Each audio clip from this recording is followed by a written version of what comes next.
Welcome to episode 9 of season 3. We're getting there, y'all. We're getting Welcome to the Grow Show. It is a fabulous season and it's a fabulous episode. Tell us what we're talking about today, babes. So we are talking about, originally we had leveraging, right? Yes. So And in the let's see process- before we go back to leveraging the Evolve framework, the L. So we're in the L Of the of the Evolve framework. Yes. And we had originally started with leveraging, right?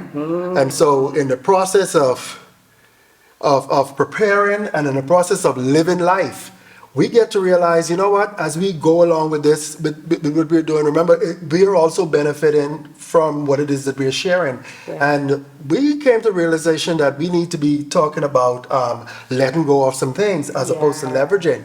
Because in order to be evolved or get to an evolved state, we need to sometimes let go some things that we've been holding on to. And so this episode is going to talk about letting go of some things, some stuff that we anchoring on that's not serving us and causing us not to be in our evolved state. absolutely. And so if we were to title this episode, it's letting go isn't giving up, it's growing up. Wow. We're gonna have some fun. I'm excited.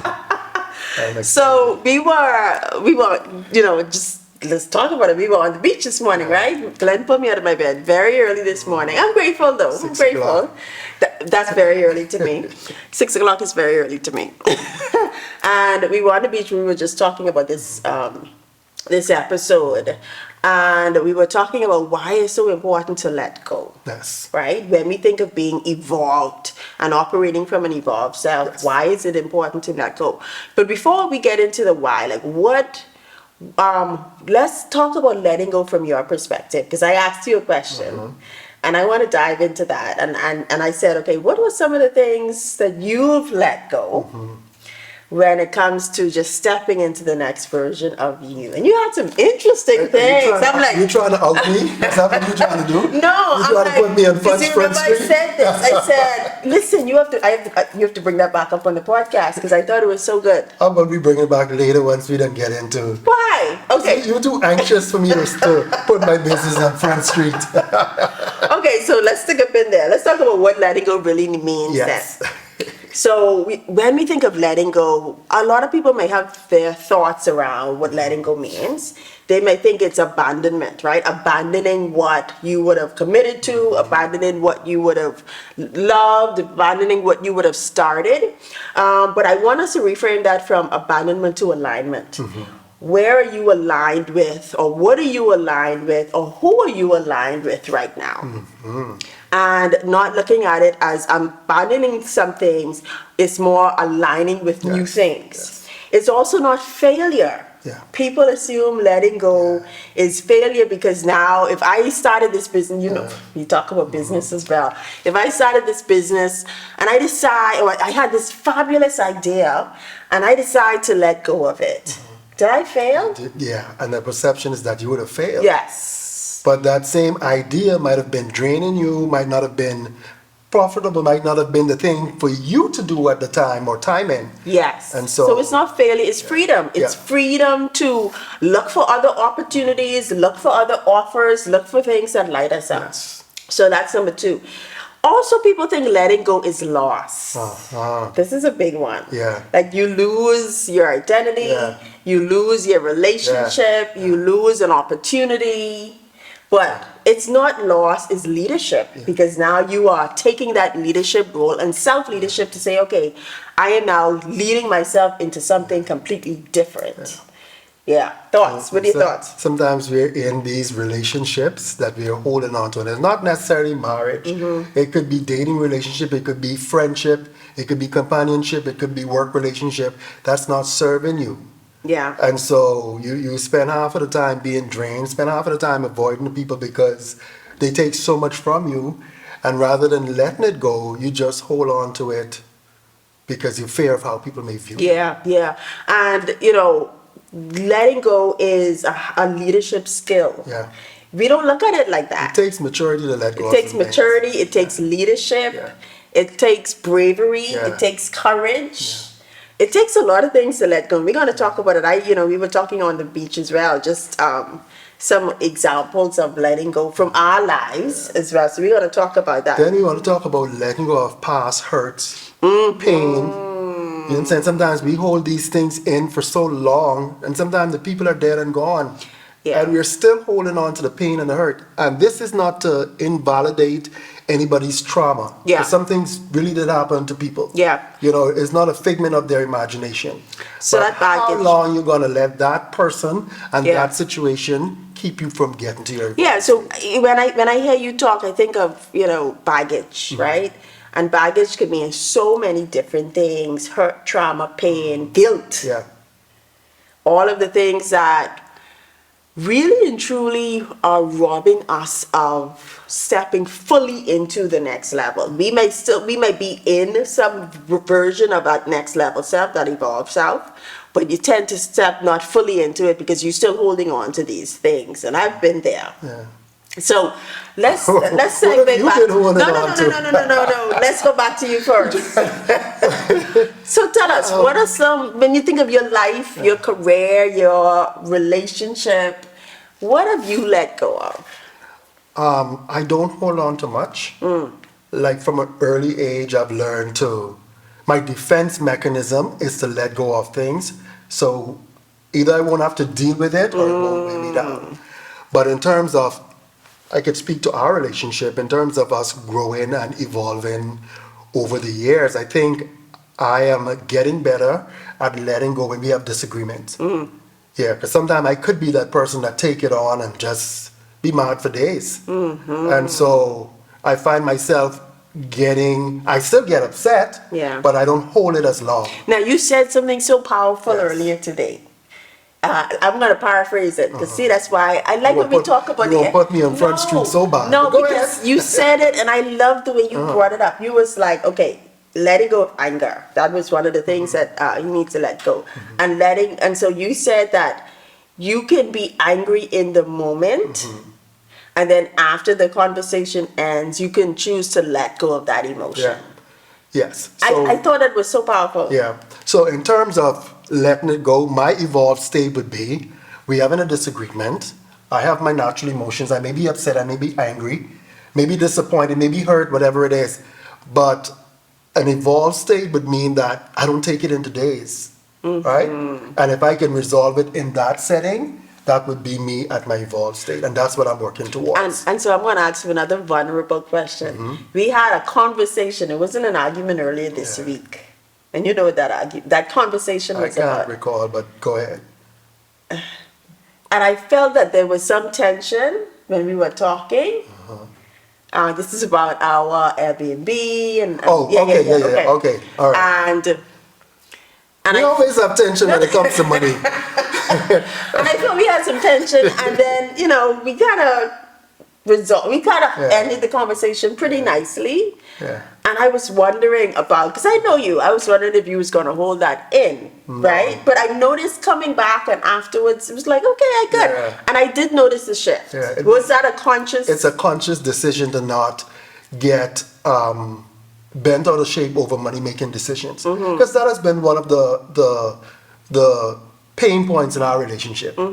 In terms of how you handle money, different from how I handle money. And so I'm learning to give you more grace, and I'm learning to also work with you for you to get to your evolved state, and not to try handle money like how I would do it. Yeah. And that's what I was doing. I wanted you to get where I'm at in this snap decision, and you're getting there. And so I have to also recognize and then allow you the space to grow. And so that's why I pulled back. I love it. Yeah. I love it. So there was something else, but let's come back to that. So what are some signs you're holding on too long? Really good. So one, you feel drained. You feel more drained and developed, right? So you are doing something that perhaps you've been doing for a long time, and you feel drained about it. Why is it draining you? Yeah. Why is it draining you? Yeah. It should energize you. It should excite you. It should develop you, but not drain you. Yeah. That may be a sign that there's something that needs to let So go. you may even be on that job and it just sapping the life out of you. Or you're in a relationship and it just seems to be taking every fiber of your being. Maybe it means that you need to let that go. Yeah. Yeah. This one is an interesting one because I'm so goal oriented, right? So you keep rewriting goals that no longer excite you. So, we just finished the first quarter of the year, and so now we're talking about this goal again. We'll see a quarterly goal and all of that stuff. And you're writing these goals, and it doesn't light you up, it doesn't excite you. That may be a sign to let it go. I remember there was a time where, and you remember this, there was a time I was so excited about the idea of running a marathon. You remember that? I was just all into me running this marathon. You gave that up? Don't ever give it up. Oh, yes, I give that up. I was like, man, I want to run this marathon. You can walk I want to run a 13.1, at least a full marathon, 13.1 miles. And I remember having the fake badge and all of this stuff to kind of excite me. And then I got to a point, I'm like, Michelle, it's time to let this go. But that's you. You're always lofty and grand. I am. As opposed to taking it, well, how about doing a half marathon? How about doing the 10K? And then work yourself. Okay, then the next step would be the half marathon, as opposed to trying to get to a full marathon. Anyway. Yeah. So if there's a goal that doesn't excite you, let it go. Yeah. Okay? You're staying out of obligation, guilt, or fear. Whatever. Staying in a job, we talk about staying in a relationship because you feel obligated. Or you're doing something, not even staying. You're doing something out of obligation, guilt, or fear. Right? And I think even from a marriage standpoint, you see I bring in the marriage examples. You say I only talk about business, y'all. So I'm balancing it. From a marriage standpoint, a relationship standpoint, you could feel like you're doing something for your spouse or for your partner out of obligation. But when you really be honest with yourself, it doesn't drain you. It doesn't develop you. It doesn't excite you. There may be some time to look at that and say, can I let this go or change this in some way, shape, or form? Or you may be avoiding things out of fear. So I know one of the things in our relationship, I used to avoid the money conversation for fear that we're going to now have a disagreement. And it's not that we're having money challenges or money issues. It's just like we view spending differently.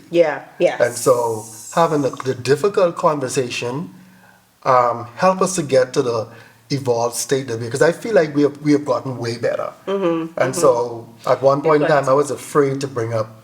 So I'd be like, you just do your own thing and I do mine. But it didn't work that way either. No. You still have to come back to having the difficult conversations, and then we started to see the progress and the evolution. Yeah, and I believe that's what makes people better, relationships better, business is better, careers better, because it's that mindset that I am going to evolve through this, or I'm going to grow through this. And it's so powerful because I was sharing the example earlier today as well, of we hold on to these things, we hold on to these beliefs that really and truly harm us. They really harm us, or they really prevent us from being evolved. I like the thing that you spoke about earlier when we were doing our walk at the beach about having the thing in your mind. Yes, and I was just what I was about to say. So I was listening to a call literally just yesterday. It was in a coaching program, small business money score, right? And there was this person who was being coached. I was sitting in the conversation, and she was like, I feel as if I am irresponsible with money. Now, I resonated with that because I sometimes feel like, oh, Keisha, you really need to stop spending the way you do, right? So I immediately listened and I resonated with it. And through the journey of the process, the coach who was leading the conversation was, okay, let's break this out. Let's discuss what this belief actually is.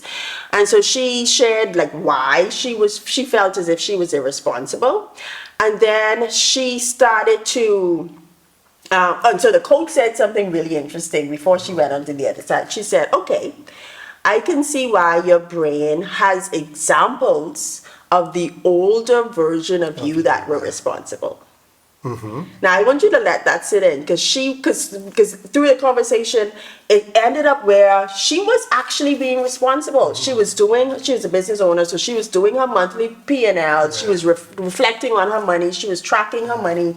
She was doing it, and she just started doing it, so it was a new habit. Yeah. But her mind It's telling kept her taking her she's still back to the irresponsible. old version of her, the irresponsible version of her. And so the coach was like, no, you are still holding on to the memory of the old version. And she was like, in essence, you need to let that go. Yeah.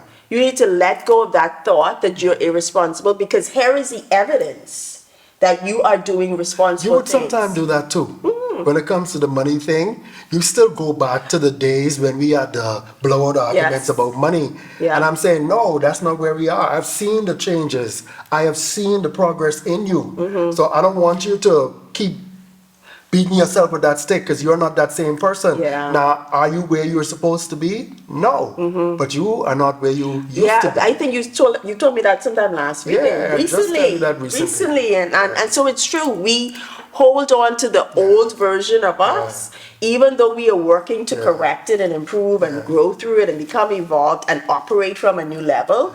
Our mind still remembers that version, and so we have to intentionally let it And go. especially if you're struggling to spend the money irresponsibly, Mm-hmm, you holding that guilt, even though you are feeling the need to do it, but you're actually still not doing it, spending. You still, you know what I'm saying? You've Yeah. made some adjustment. Yeah. So you want to do it, and wanting to do it should not make you feel guilty. Yes. Yes. So why do we struggle to let go? Right? So we looked at some examples. Why do we struggle to let go? One, fear of waste. This is so true, because I've heard people say this in so many different ways. I've invested so much time. I've invested so much money in this project, in this business, in this relationship. I don't want to let go. I mean, I've already invested a whole year into it. Yeah. People struggle with that, but the question is, what is the cost of staying there and continue to invest? And even in a relationship, I spoke to a friend of mine. She was in this relationship, and they were talking about some of the toxic. She was talking about some of the toxic things that happen in the relationship, and I'm asking her why you're still in it. She didn't want to start over.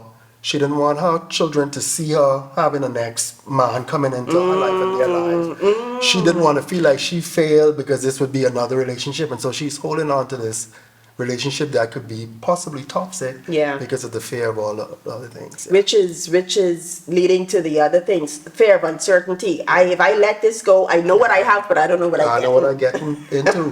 Yeah. Let me stick to what I said. The devil what's a terrible saying? The devil I know versus the devil I don't know. Something like a terrible saying. But that's a fear. Like I prefer to hold on to this and I know what I have, but I know what I get in. Yes, right. Fear of judgment. Like what will people think if I do let this go?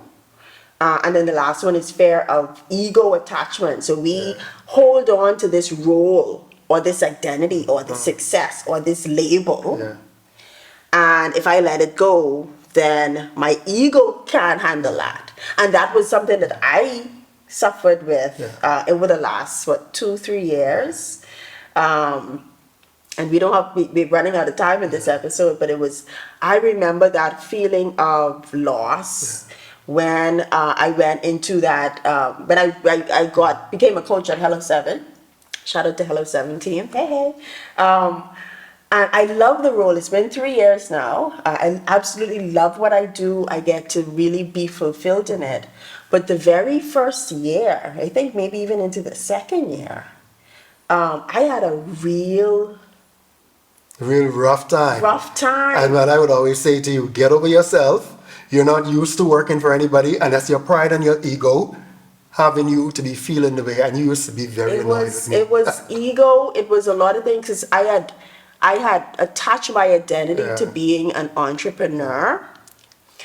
And a full-time entrepreneur, meaning a real entrepreneur runs their own business full-time. They don't do half-time stuff and part-time stuff. And that's your story that you tell yourself. That's what I because you believed. can do both. That was my identity. A full-time business owner, that's what I believed. And so when I went into that role, and they wanted me to really work for them, because, there were so many paths, I accepted because I loved it, but I also felt like I lost my identity and that ego of, oh, well, you're no longer a real entrepreneur. Because that's the story that you told yourself. Yeah. You told yourself a real entrepreneur has to only work for themselves.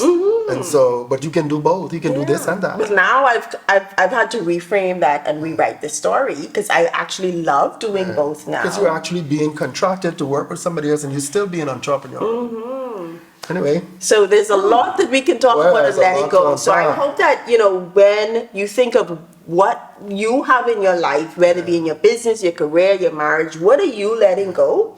And the question that I have for you is, when you think about where you are, what is one thing that you feel you need to let go of? Is it a belief? Is it a behavior? Is it any type of baggage? Decide what is that one thing that you need to let go and recognize that letting go is not giving up. yes. It means that you've grown up. And that's really the epitome of being evolved. Anything you want to say?